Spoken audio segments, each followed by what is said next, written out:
BPSC के TRE 1 और TRE 2 परीक्षा आपको याद होगा।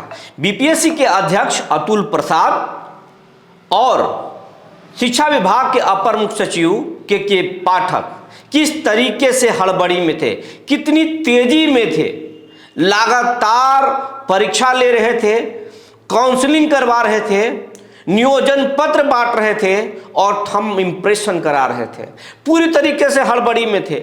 लेकिन बाद में उसका नतीजा सामने आपने देखा होगा। जब थंब इम्प्रेशन हुआ तो किस तरीके से फर्जी शिक्षक पकड़े गए। उस समय जो हड़बड़ाहट थी वो अपने आप में बहुत कुछ बोल रहा था। एक बार फिर इस चुनाव में, जब लोकसभा चुनाव का बिगुल बज चुका है और पहले चरण के चुनाव 19 अप्रैल को होना है, पूरा सिस्टम चुनावी मोड में आ चुका है।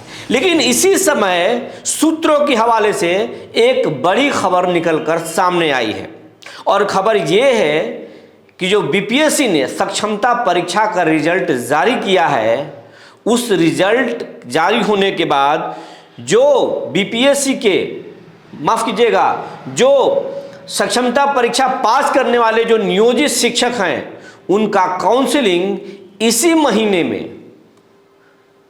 पटना के बापू सभागार में शिक्षा विभाग कराने जा रहा है। और कहा जा रहा है कि 15 अप्रैल से काउंसलिंग शुरू होगा और ये आगे तक चलेगा, 20 दिनों तक लगभग चलेगा और 5 जून से 15 जून तक उन तमाम शिक्षकों की पोस्टिंग कर दी जाएगी। जिनका नंबर कम होगा उनको ग्रामीण इलाकों में पोस्टिंग दी जाएगी और जिसका नंबर ज़्यादा होगा उनको शहर के अच्छे स्कूलों में पोस्टिंग दी जाएगी। ये मानक रखा गया है। अभी फिलहाल ये विभागीय घोषणा नहीं है, लेकिन विभाग से ही ये खबर निकली हुई है। ये पक्की खबर मानी जा रही है और ये सूत्रों की खबर है। एक बार फिर चुनावी दौर में, चुनाव में जब पूरा सिस्टम लग गया है, उस समय के पाठक अब सक्षमता पास करने वाले शिक्षकों को 15 अप्रैल के बाद बापू सभागार में काउंसलिंग कराने वाले हैं और जब चुनाव का नतीजा 4 जून को आएगा तब तक उनको पोस्टिंग कराने वाले हैं। आप समझ लीजिए किस तरीके से पूरे सिस्टम को परेशान करने वाले हैं के पाठक। इस दौरान जो सक्षमता परीक्षा पास करने वाले शिक्षक हैं, उनकी चुनाव में ड्यूटी भी लगेगी और वो चुनावी ड्यूटी करेंगे या पटना में काउंसलिंग करेंगे, ये बहुत बड़ा सवाल खड़ा होगा। और चुनाव का जो ड्यूटी होता है वो सबसे बड़ा होता है। उसमें अगर आप कोताही करेंगे तो निर्वाचन आयोग आप पर सीधा कार्रवाई कर देगा, फिर पाठक जी भी नहीं बटाएंगे। और अगर आप निर्वाचन आयोग की बात मानते हैं तो पाठक भी आपको नहीं छोड़ेंगे। पाठक का ये अंदाज है। तो फिर शिक्षक बेचारे क्या करेंगे? एक बार पाठक जी को इस पर विचार करना चाहिए, लेकिन पाठक जी अपने अंदाज से बाज नहीं आते हैं। वो ठान लिए हैं तो ठान लिए हैं। अब जैसे उन्होंने ठान लिया है कि बिहार का टेम्परेचर चाहे जितना भी हो, अभी 38-39 डिग्री टेम्परेचर रह रहा है, लेकिन अभी भी वो स्कूल को मॉर्निंग नहीं किए हैं। जैसे जब कोहरा पड़ रहा था, शीतलहर थी, तब वो स्कूल 9 बजे से रखे थे। वो 10 बजे चिल्लाते रह गए मुख्यमंत्री, फिर भी वो 10 बजे नहीं किए। और अब जब गर्मी भीषण पड़ रहा है तब वो स्कूल मॉर्निंग नहीं कर रहे हैं। आप समझ सकते हैं उनका सोच। अच्छा, 15 अप्रैल से वो गर्मी की छुट्टी करने जा रहे हैं 15 मई तक, और उसके बाद में स्कूल खोल देंगे। जब भीषण गर्मी पड़ेगी तो पाठक जी स्कूल खोल देंगे। बच्चा लू में मर जाए, शिक्षक बीमार पड़ जाएं, इससे पाठक जी को कोई मतलब नहीं है। उन्होंने कह दिया तो वो कानून है शिक्षा विभाग में। तो आप समझ सकते हैं एक बार फिर हड़बड़ाहट में है पाठक जी, न जाने इसके पीछे के क्या वजह है।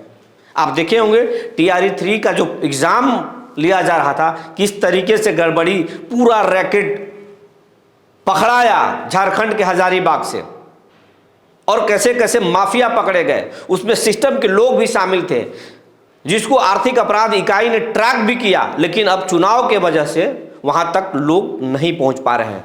आर्थिक अपराध की जो टीम है उसका हाथ कांप रहा है वहां तक पहुंचने में, क्योंकि बहुत बड़े बड़े लोग भी शामिल हैं उसमें। एक बार फिर पाठक जी परेशान हैं काउंसलिंग कराने के लिए।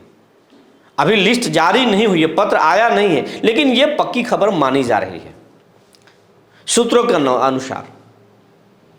ये जारी हो जाएगा, इसका पत्र भी 1-2 दिनों में जारी हो सकता है, ऐसा अनुमान लगाया जा रहा है।